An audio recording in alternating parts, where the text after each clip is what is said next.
Welcome back to Volunteer Management Workshop. My name is Pranav Menon and I work as a Sports and Rec Development Officer at Sport Northeast. Today I'm going to conduct the part 2 side of Volunteer Management Workshop. Before starting the workshop, I'll just start with the acknowledgement of country. Sport Northeast recognizes the lands and the water that give us life, into which the stories, songs, ancestors, and dreamings of First Nation people are woven. We pay respect to Aboriginal and Torres Strait Islander people, past and present, of the generosity and custodianship of country. For they hold the memories, tradition, and the culture of this great land on which we meet. Before starting part 2 of volunteer management, I'll just give you a quick recap of part 1. So we discussed about what is volunteering and why it is so important in community sports. We showed you a few stats of Victoria, which states that the role that volunteering plays in community sports clubs and sports and recreation as a whole is huge. So those stats define the importance of volunteering in community sports in whole of Victoria. We also discussed some of the basic rights of community sports clubs on behalf of volunteers, and there are other responsibilities on volunteers as well when they take up any volunteer role. We also give you few resources as to where community clubs can find new volunteers and then how to approach them through these different resources. An overview of part 2. Today we are going to talk about how once you know where to approach for volunteers, we need to understand how you can recruit those volunteers, train them for each role, and how to retain them for longer, because you don't want to see volunteers coming in and then leaving the club after one season or couple of seasons. You want those people to stay in any organization or any clubs for longer. So we will be talking about recruitment, retention, uh, um, training, and then ultimately we will also be talking about conflict management in community clubs, because there are different people from different cultures and who are involved in community sports clubs. So it's very important that if there are any difficult situations in the clubs, they are dealt with appropriately. So we'll just talk about how to manage conflict in community sports clubs. Just a small brief about who we are and what we do. So Sport Northeast is one of the 9 regional sport assemblies. In Victoria, we look after Alpine Shire, Indigo Shire, Toowong Shire, Wangaratta, and Wodonga.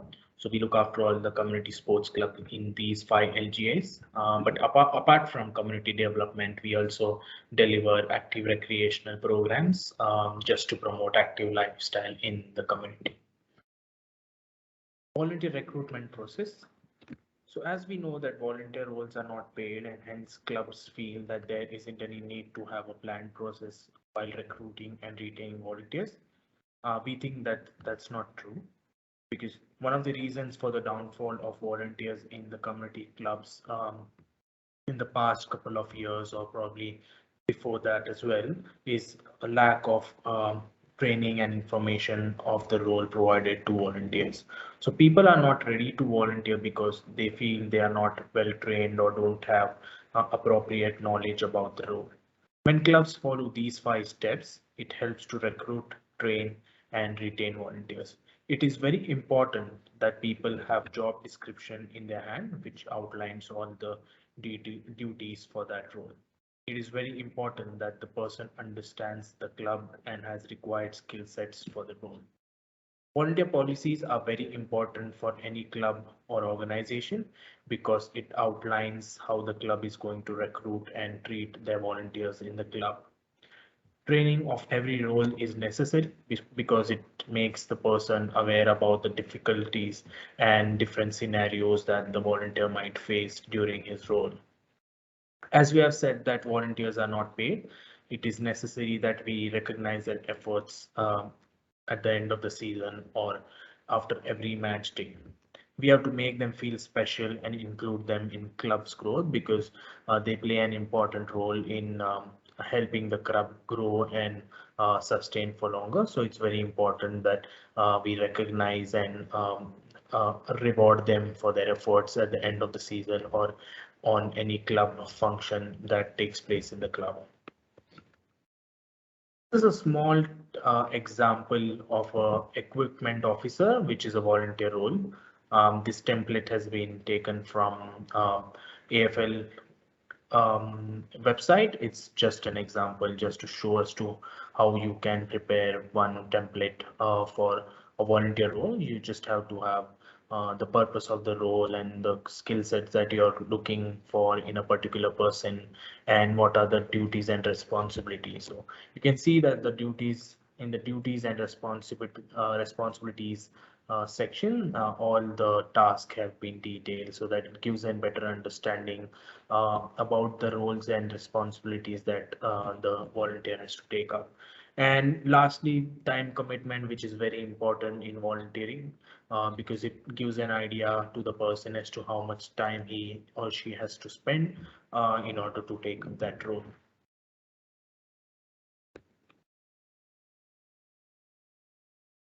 Points to consider while advertising a role. Advertising about volunteering roles can be difficult. When people see a volunteer role, they are not interested in doing it because it's volunteering and they have the option of saying no. However, it's very important to advertise the role with the right content on it.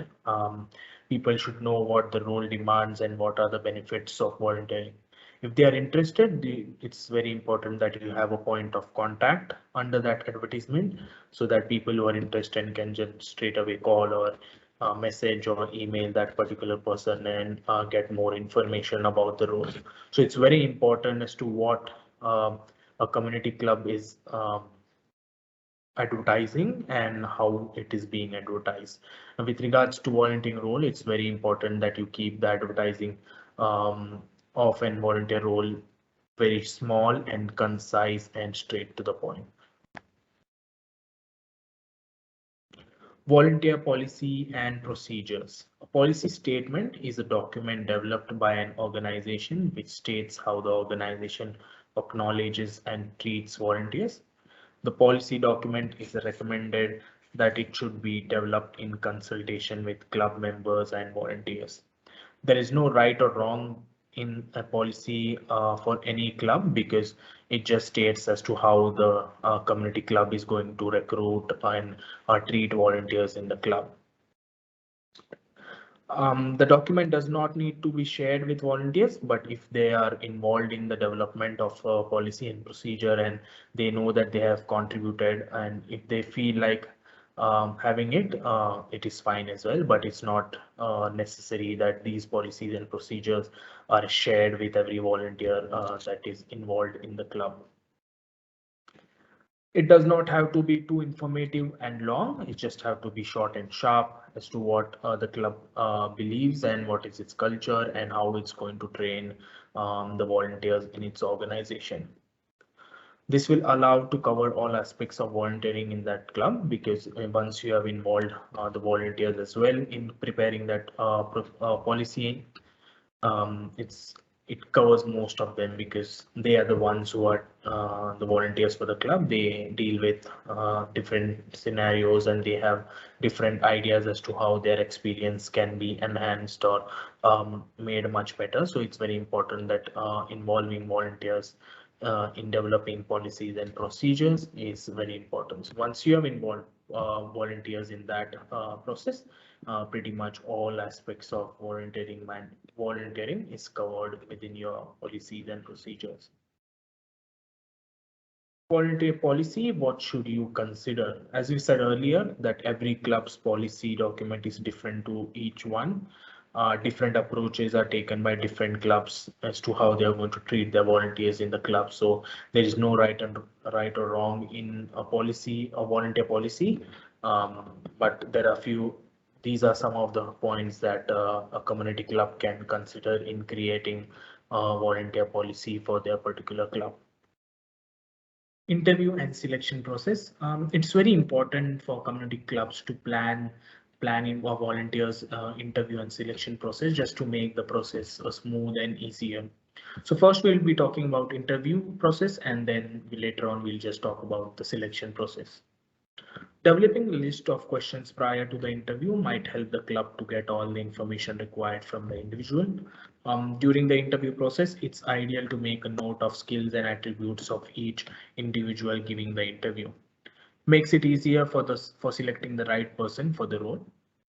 And having a reference check done on each individual is important because getting a third person input regarding an individual is always good. It assures the club whether they are recruiting the right person or not.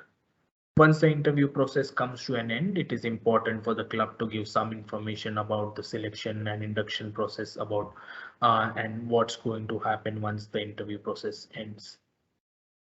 Now let's talk about the selection process. It's very important that the club recruits a person who will help the club grow and sustain for longer. You want a volunteer who will make a change and help in the progress. Also, the next important thing is to have a person who would fit within the culture of the club because the wrong individual can impact the image of the club and create difficult situations for everyone involved in the club. The club should recruit a person who has appropriate skills, which will reduce the amount of training time in the future as well. A satisfied reference check is important for each volunteer.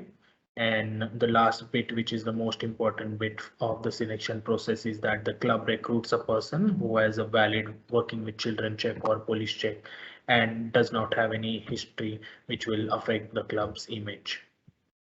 Induction for volunteers. So once the community club is done with the interview process and the selection process, the volunteer now goes into the induction phase. So it's very important that community clubs have a fixed date and time for the induction where the volunteers and club committee members are available. Make sure that the volunteer is given a tour of the facility and they know as to where the club rooms are, canteen is, and where the sporting equipments are kept. Introduce volunteer to club members, players, and committee members. It's important to introduce each other because just to make them aware that this is a new volunteer that will be taking up so and so role in the club, and to familiarize each other. Go through all documents, as we have said earlier, that every club has different policies and procedures for volunteer management. Going through these documents with the volunteer is very important because it gives them clarity to the volunteer as to how volunteers are managed in the club. Explanation if there is non-compliance with policies, procedures, and work role. So it's very important that the club makes sure that volunteers are responsible for their actions and decisions. Let them sign the confidentiality form. It's very important that volunteers, before they start their role, they sign the confidentiality form in the club. Make sure the induction checklist is completed. Having a prior induction checklist is very important because it just says that everything is being covered during the induction process. Commencement and training of volunteers. So first we'll talk about the training phase and then we'll move on to the commencement phase. Developing a training program is good because a dedicated program for each role will guide them and train each volunteer in a much better way. After a set of introductory training sessions, on-hand trainings could be done with other club volunteers supporting the growth and development of new volunteers. Training sessions create a sense of responsibility within all volunteers and it makes them accountable for the actions and decisions they take while conducting their role. Once training session is over, it would be ideal that the new volunteer is paired with an old volunteer just to make their early days easy. It will make them understand better about the role and how to go about their duties. Committee members can try to catch up with new volunteers at the end of the day and get some feedback from them. It's good to have a chat and understand what went well for them or what can be improved in the future with regards to volunteer experience. So these are some of the points that community clubs can consider in the commencement and the training of volunteers.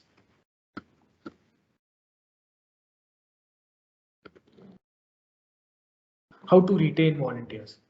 Volunteers are not paid, so it's very important that community clubs recognize volunteer efforts.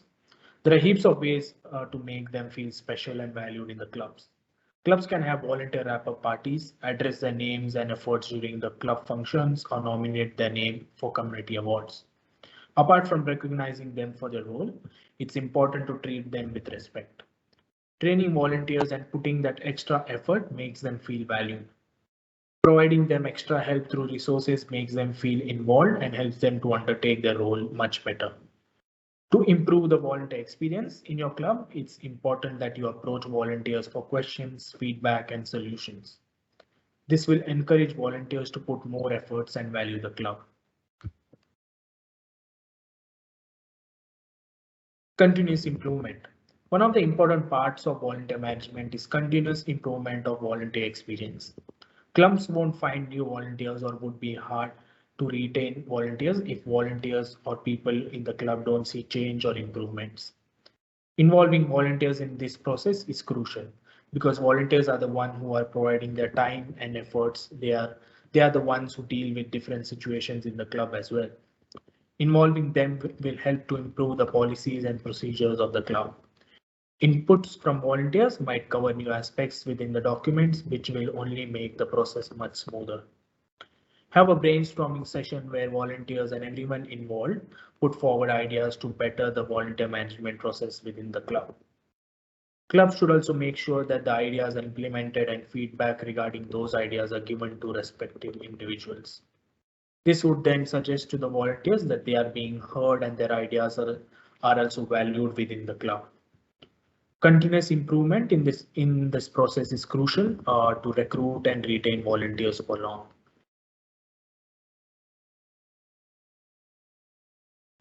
Conflict management for volunteers.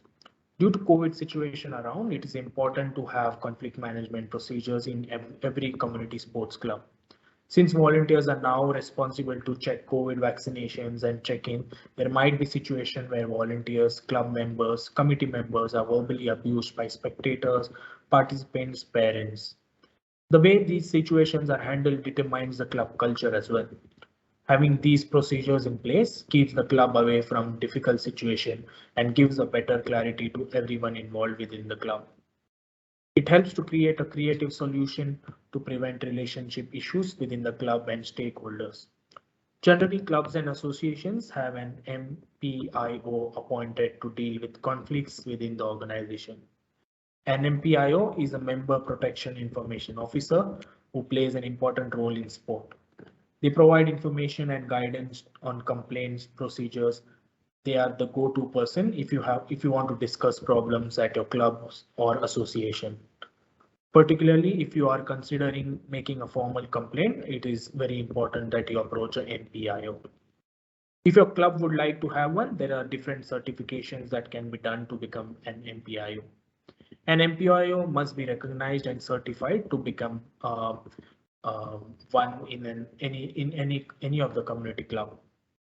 It's important to have a proper process to handle conflicts within community clubs, and therefore conflict management henceforth would be a crucial part of any club. So here we come to the end of volunteer management part 2. Hopefully this workshop helps you to create a smooth volunteer management process in your community sports club. So in the next module, we will be talking about the importance of volunteer coordinator as a different volunteer role in community sports, how to recruit and engage youth in volunteering, and the main thing is the volunteer management toolkit as a resource from Sport Northeast to community sports clubs. So you will be having 20 different templates in the toolkit, which you can alter and edit as your need. So thank you very much for watching this workshop. And if you have any questions regarding the workshop, just give me a call on the below details, or if you have any queries or issues with club development, you can reach out to us via email on sportnortheast@thecenter.vic.edu.au. Thank you.